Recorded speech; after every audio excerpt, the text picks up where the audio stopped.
Hello friends, स्वागत है आपका आपके अपने यूट्यूब चैनल गौसिया ज्ञान भंडार में। और मैं हूं आपकी दोस्त गौसिया यूबी। और हम लोग कॉन्स्टिट्यूशनल लॉ की सीरीज़ में आप लोगों से बात कर रहे हैं फंडामेंटल राइट्स के बारे में, जिसमें हमारा राइट टू फ्रीडम चल रहा है। आर्टिकल 19 के बारे में हमने बात की थी। आर्टिकल 19 1A हम लोग कंप्लीट कर चुके हैं, जैसे कि मैंने बताया था। क्योंकि आर्टिकल 19 बहुत बड़ा है तो इसलिए हम लोग इसको पार्ट में डिवाइड करके बात कर रहे हैं, ठीक है। तो प्रीवियस वीडियो में हमने आर्टिकल 19 1A की बात की थी। आज हम लोग बात करेंगे आर्टिकल 19 1B के बारे में, ठीक है। 1B और 1C को आज हम लोग कवर अप करेंगे इस वीडियो में। सो आई होप कि आपको वीडियोस पसंद आ रही हैं। अगर आपको वीडियोस पसंद आ रही हैं तो प्लीज़ लाइक ज़रूर किया कीजिएगा, चैनल को सब्सक्राइब करना मत भूलिएगा और वीडियो को शेयर ज़रूर किया कीजिएगा, सो दैट आपकी वजह से किसी और की भी हेल्प हो जाए। सो गाइस, चलिए वीडियो शुरू करते हैं। प्लीज़ वीडियो पर एंड तक ज़रूर बने रहिएगा ताकि कोई इंपॉर्टेंट चीज़ जो है आपसे मिस ना हो जाए। ओके, तो आज हम बात करते हैं फ्रीडम ऑफ असेंबली की, जो कि आर्टिकल 19 1B में दिया है। ओके, तो ये गारंटी करता है सारे सिटीजन्स को the right to assemble peacefully, यानी कि हमें निरायुध सम्मेलन करने का जो है, पीसफुल सम्मेलन करने का, शांतिपूर्वक सम्मेलन करने का ये अधिकार देती है। पीसफुली एंड विदाउट आर्म्स, यानी कि निरायुध सम्मेलन करने का, शांतिपूर्वक और निरायुध सम्मेलन करने का हमें ये गारंटी देता है। कौन? Article 19 1B। Okay, it is corollary of article 19 1A। ये कोरोलरी है 19 1A का, ठीक है। हमें क्योंकि वाक और अभिव्यक्ति की बात की गई है वहाँ पर, है ना, तो उसी से कोरिलेट है ये। क्योंकि 19 1A में वाक और अभिव्यक्ति है और 19 1B में हमें असेंबली की बात हो रही है, तो वहाँ पर हम अपनी बात रखते हैं पीसफुल असेंबली में। ओके, आगे कहता है this right is not absolute. ये जो राइट है ये एब्सोल्यूट नहीं है, पूर्ण नहीं है, बट रिस्ट्रिक्टेड। लेकिन ये कैसा है? रिस्ट्रिक्टेड है।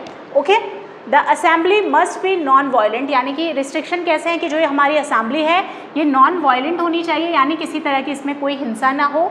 And must not cause any breach of public piece, यानी कि जो पब्लिक पीस है वो डिस्टर्ब नहीं होनी चाहिए, वो भंग नहीं होनी चाहिए। Okay, if the assembly is disorderly, अगर असेंबली कैसी है? डिसऑर्डरली और राइटियस, यानी जिसमें दंगे वंगे भड़का रहे हैं जिस असेंबली में, अगर वो इस तरह की है तो then it is not protected under article 19 1B। तब इसको संरक्षण नहीं मिलेगा, 1B में हमें ये अलाउड नहीं होगी। And reasonable restrictions may be imposed under article 19 clause 3, यानी कि क्लॉज 3 में क्या बता रखे हैं? रिस्ट्रिक्शंस बता रखे हैं। तो अगर ये क्या कर रहा है, ये राइटियस है, यानी कि दंगा है ना, इस तरह का कोई भी डिसऑर्डरली चीज़ें वहाँ पर होती हैं, तो क्या है, इसको प्रोटेक्शन नहीं मिलता 19 1B में। और आर्टिकल 19 क्लॉज 3 में यहाँ पर रिस्ट्रिक्शंस थोपे जा सकते हैं, रिस्ट्रिक्शंस लगाए जा सकते हैं।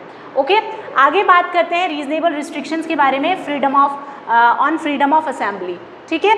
तो देखिए रिस्ट्रिक्शन क्या है। The right to hold assembly conferred by article 19 1B is however not absolute, it is subject to the following limitations, यानी कि क्या क्या लिमिटेशन लगाई गई हैं वो हम लोग आगे जानते हैं। तो पहला है the assembly must be peaceful, यानी कि जो असेंबली है वो गाइस कैसी होनी चाहिए? वो पीसफुल होनी चाहिए। उसके बाद दूसरा आता है, यानी पीसफुल, शांतिपूर्वक करना है, हमें पब्लिक पीस को डिस्ट्रॉय नहीं करना है, डिस्टर्ब नहीं करना है। दूसरा है इट मस्ट बी अनआर्म्ड, यानी कि विदाउट आर्म होना चाहिए, यानी उसमें चाकू छुरी लेकर जा रहे हैं, तलवारें लेकर जा रहे हैं, या कुछ भी गोली बंदूक वगैरह लेकर जा रहे हैं, ठीक है। It must be unarmoured and the state में impose reasonable restrictions under clause 3 of article 19 in the interest of public order और sovereignty and integrity of India, यानी कि आर्टिकल 19 के क्लॉज 3 में रिस्ट्रिक्शंस लगाए जा सकते हैं, रीजनेबल रिस्ट्रिक्शन, यानी कि युक्त रिस्ट्रिक्शंस लगाए जा सकते हैं। किसके हित में? In the interest of public order, यानी पब्लिक ऑर्डर के, हमारी जो सोवरेनिटी है और इंटीग्रिटी ऑफ इंडिया है, इनको लेकर। सो आई होप गाइज आपको आर्टिकल 19 1B अच्छे से समझ आया होगा। आइए बात करते हैं 19 1C के बारे में। तो दोस्तों देखिए, फ्रीडम टू फॉर्म एसोसिएशन, यानी कि आर्टिकल 19 1C हमें क्या बताता है? फ्रीडम टू फॉर्म एसोसिएशन, यानी कि हमें आज़ादी है एसोसिएशन को फॉर्म करने की। ओके, तो it guarantees the right to form associations. Okay, it includes the association of any kind, यानी कि इसमें एसोसिएशन किसी भी काइंड की हो सकती है। एग्जाम्पल दिया है, पॉलिटिकल भी हो सकती है, सोशल भी हो सकती है और कल्चरल भी हो सकती है, ठीक है। Further it also means the right to join, देखिए इसके अंदर आगे और क्या आ जाता है? राइट टू ज्वाइन और नॉट टू ज्वाइन, या तो ज्वाइन करने का या नहीं ज्वाइन करने का, एनी एसोसिएशन, किसी भी एसोसिएशन को, और राइट टू कंटिन्यू, और किसी में बना रहना, और नॉट टू कंटिन्यू, और बना नहीं रहना विद एसोसिएशन। यानी कि आप चाहें तो किसी एसोसिएशन को ज्वाइन कर सकते हैं या नहीं ज्वाइन कर सकते, या अगर आप उसमें ऑलरेडी हैं कंटिन्यू रहना चाहते हैं तो कंटिन्यू रह सकते हैं, नहीं कंटिन्यू रहना चाह सकते तो नहीं कंटिन्यू भी नहीं रह सकते। मतलब that depends on you not to continue with the association. यानी कि ये सारे राइट्स आगे हमें फर्दर इसमें, इसका मतलब हमें ये बताता है, ठीक है। उसके बाद some rights to be related to the right of freedom to form associations are given below. तो मैंने यहाँ पर कुछ मेंशन किए हैं, तो वो क्या क्या हैं। तो पहला आ जाता है it gives rise to the right to form trade unions. यानी कि जो ट्रेड यूनियन का नाम आप सभी ने सुना होगा, तो ये हमें क्या देती है, हमें अधिकार प्रदान करती है 19(1)(c) फॉर्म करने के लिए ट्रेड यूनियंस को, और it is the fundamental rights of the workers. यानी कि ये क्या है, फंडामेंटल राइट्स है वर्कर का टू फॉर्म ट्रेड यूनियंस, यानी कि ट्रेड यूनियन को फॉर्म करना है। आई एम सॉरी, तो ये फंडामेंटल राइट है वर्कर्स का ट्रेड यूनियन को फॉर्म करना। ओके, नेक्स्ट पॉइंट क्या कहता है, द सुप्रीम कोर्ट कन्फर्ड। देखिए सुप्रीम कोर्ट ने क्या कन्फर्ड किया, that the constitution does not recognize the right to strike. देखिए कॉन्स्टिट्यूशन जो है राइट टू स्ट्राइक को जो है वो कन्फर्ड नहीं, रिकॉग्नाइज नहीं करता, ठीक है। ये हमारा, हालांकि स्ट्राइक करना हमारा क्या है, एक लीगल राइट है, it is a legal right, but the strike must follow sum rule. लेकिन ये जो स्ट्राइक होती है इसको कुछ फॉलो करने चाहिए, कुछ रूल्स को। ओके, तो वर्कर्स स्ट्राइक कर सकते हैं, worker can strike only after giving due notice. यानी कि उनको पहले एक नोटिस देना होता है, उसके बाद ही वो स्ट्राइक कर सकते हैं, ऐसे नहीं जब मन में आए स्ट्राइक कर दी उठा के। ओके, नेक्स्ट पॉइंट क्या बताता है, केस के बारे में बताता है। इन CPM versus Bharat Kumar case 1998 the supreme court stated that बंद इज़ इलीगल। आप लोगों ने बंद का नाम सुना होगा कि आज दिल्ली बंद है, आज ये फला जगह बंद है ना, आप लोगों ने सुना होगा। तो सुप्रीम कोर्ट ने स्टेट किया है कि बंद इलीगल है। बंद मतलब एक जनरल स्ट्राइक यहाँ पे बताया गया है, is illegal because it carries an element of aggression और कंपल्शन।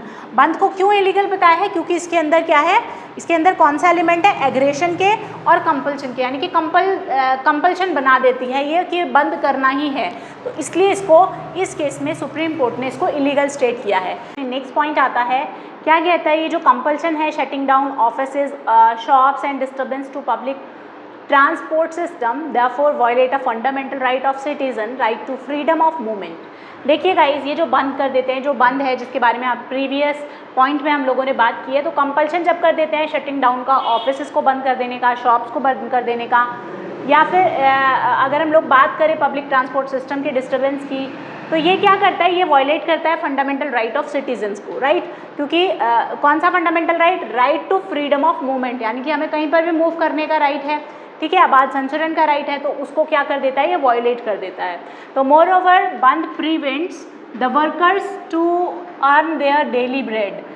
और इससे क्या हो जाता है, बंद से क्या हो जाता है, ये रोकता है वर्कर्स को अपनी डेली रोजी रोटी कमाने से। Therefore it violates the right to livelihood, यानी कि ये जीविका कमाने के अधिकार को वायलेट करता है। Okay, it also violate the right of freedom of speech and expression. Guys, इससे जो हमारा राइट होता है वाक और अभिव्यक्ति की स्वतंत्रता का, वो भी वायलेट हो जाता है। नेक्स्ट पॉइंट देखते हैं। नेक्स्ट पॉइंट कहता है, सुप्रीम कोर्ट ने हेल्ड किया that the hartal is not illegal. इसको, हार्टल को इलीगल नहीं बनाया गया क्योंकि there is no form of coercion involve to disturb the normal life, क्योंकि यहाँ पर कोई दबाव नहीं होता, ठीक है, किसी भी तरह का कि दबाव नहीं है कि आपको कंपल्सरी है करना, तो इसलिए जो हार्डल होता है वो इलीगल नहीं माना जाता। ओके, नेक्स्ट पॉइंट कहता है ESMA के बारे में, यानी कि essential service maintenance act 1968 and essential services amendment act 1981। तो सिटीज़न इन्वॉल्व होते हैं बहुत सारे डिलीवरी में ऑफ इसेंशियल सर्विसेज, उनको हम they can not go on strike, यानी कि जो सिटीजन्स हैं जो इसेंशियल सर्विसेज प्रोवाइड करते हैं, उनकी डिलीवरी करते हैं, they can not go on strike. जैसे कि एडमिनिस्ट्रेशन के बारे में अगर हम लोग बात करें या फिर टेलीकम्युनिकेशन के बारे में हम लोग बात करें, तो इस तरह के लोग जो है स्ट्राइक पर नहीं जा सकते। तो I hope guys article 19(1)(c) आप लोगों को बहुत अच्छे से समझ आया हो। स्टिल आपके कोई भी डाउट हो तो आप लोग प्लीज़ कॉमेंट बॉक्स में ज़रूर बताइएगा।